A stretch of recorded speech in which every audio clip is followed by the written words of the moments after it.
नमस्कार साथियों। जैसे आप सभी जानते हैं कि आज हमारे सामने या आज के समय हमारे सामने एक बहुत चर्चित विषय है, वो है ईरान और अमेरिका की लड़ाई, जिसमें कि इजराइल अमेरिका की सपोर्ट कर रहा है। अब इस युद्ध को जब हम देखते हैं तो इसमें बहुत सारे सवाल हैं जो हमारे समक्ष उत्पन्न होते हैं। लेकिन एक सवाल जो मानवता से जुड़ा हुआ है, जो नैतिकता से जुड़ा हुआ है, उसके ऊपर मैं आज आपसे बातचीत करूंगा। साथियों, जैसे हम देखते हैं कि हर एक युद्ध के बाद जो सबसे पहले पतन होता है वो नैतिकता का और मानवता का पतन होता है। लेकिन क्या नैतिकता और मानवता का पतन इसी युद्ध में हो रहा था, या इससे पहले इस दोनों ही देशों में, चाहे वो ईरान हो या अमेरिका हो, वहाँ मानवता का पतन नहीं हो रहा था, या वहाँ पर नैतिकता का पतन नहीं हो रहा था? इन सवालों से पर जब मैं सोचना शुरू करता हूँ, या कोई भी इन सवालों पर जब सोचना शुरू करे, तो उनके दिमाग में अक्सर एक कन्फ्यूजन रहती है, एक संदेह रहता है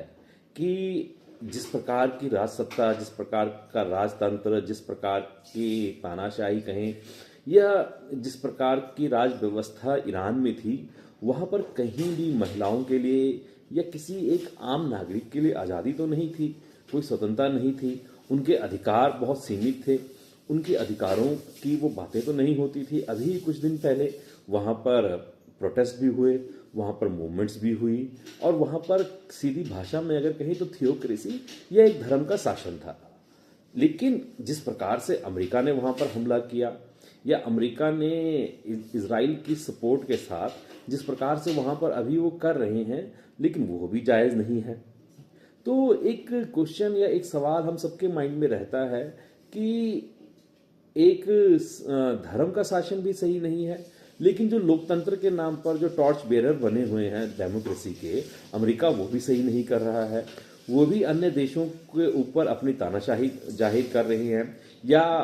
अन्य देशों के ऊपर अनेकों तरीके से अपनी जबरदस्ती अपनी बातें थोप रहे हैं। तो ये अक्सर ये सवाल जो लोकतांत्रिक विरोधी होते हैं या जो लिबरल डेमोक्रेसी के अगेंस्ट होते हैं, वो ये अक्सर इसको बहुत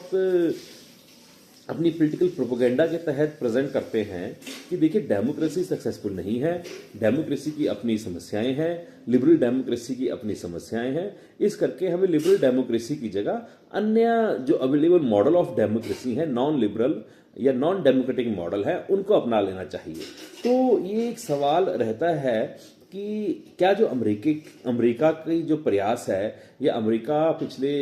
जब से अमेरिका एक सुपर पावर की फॉर्म में बना है कोल्ड वॉर या कोल्ड वॉर के बाद, तो क्या अमेरिका का बिहेव सच में लिबरल डेमोक्रेसी के अगेंस्ट है? क्या अमेरिका का बिहेव या यूरोपियन अन्य जो शक्तियां हैं उनका बिहेव क्या सच में डेमोक्रेसी के लिए खतरनाक है, या वो ये बताता है कि डेमोक्रेसी सक्सेसफुल नहीं है, या डेमोक्रेसी कोई बेनिफिशियल नहीं है? इन्हीं सवालों से जब हम बातचीत करें या इन्हीं सवालों से जब हम जूझे, तो हमें देखने को ये मिलता है कि अमेरिका या कोई भी यूरोपियन पावर या कोई भी अन्य देश जब किसी अन्य देश की सॉवरेंटी, प्रभुसत्ता के ऊपर हमला करती है, या किसी अन्य देश के ऊपर अपने विचार थोपती है, तो वो डेमोक्रेसी के लिए खतरनाक बन जाता है। फिर चाहे उस देश में, जिस देश के द्वारा वहाँ पर अपनी विचारधाराएं थोपी गई हैं, अपने विचार थोपे गए हैं, या अपने जो मांगे हैं वो थोपी गई है, तो कहीं पर भी वो डेमोक्रेसी के समर्थक नहीं हो सकते हैं। तो यही जो स्पेस है, यही जो बात है,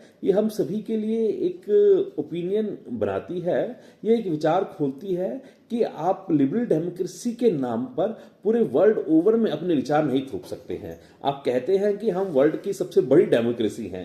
या आप कहते हैं कि हम वर्ल्ड की सबसे पुरानी डेमोक्रेसी हैं, लेकिन अगर आपका बिहेव डेमोक्रेटिक नहीं है, अगर आप लोकतांत्रिक वे में बातचीत के द्वारा, समझौतों के द्वारा, एग्रीमेंट्स के द्वारा अपने विचार नहीं साझे कर रहे हैं, आप बातचीत के द्वारा लोगों को कन्विंस नहीं कर रहे हैं, और आप बम, हथियार, थ्रेट या अनेकों थ्रेट, जैसे कि जरूरी नहीं कि बम की थ्रेट हो, जो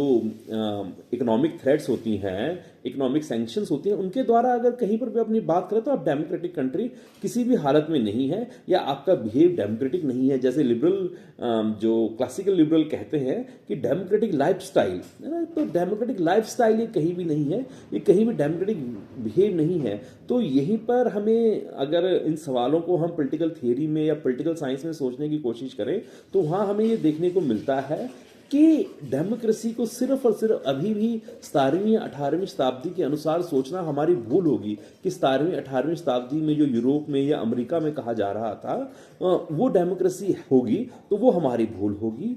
21वीं सदी की डेमोक्रेसी बहुत आगे पहुंच चुकी है। 21वीं सदी की डेमोक्रेसी यूरोसेंट्रिक नहीं है। 21वीं सदी की democracy Bharat, Japan, Brazil, South Africa, इन कंट्रीज के द्वारा बनाई गई डेमोक्रेसी है। इन कंट्री को उसमें बहुत भागीदारी है, जिसमें हमें बताया जाता है कि डेमोक्रेसी के मॉडल सिर्फ देखने के लिए हमें यूरोप या अमेरिका की तरफ नहीं देखना पड़ेगा, जो ग्लोबल साउथ की तरफ है, जो डेवलपिंग नेशंस हैं, उनकी तरफ देखना पड़ेगा, उनकी बातें समझनी पड़ेंगी। और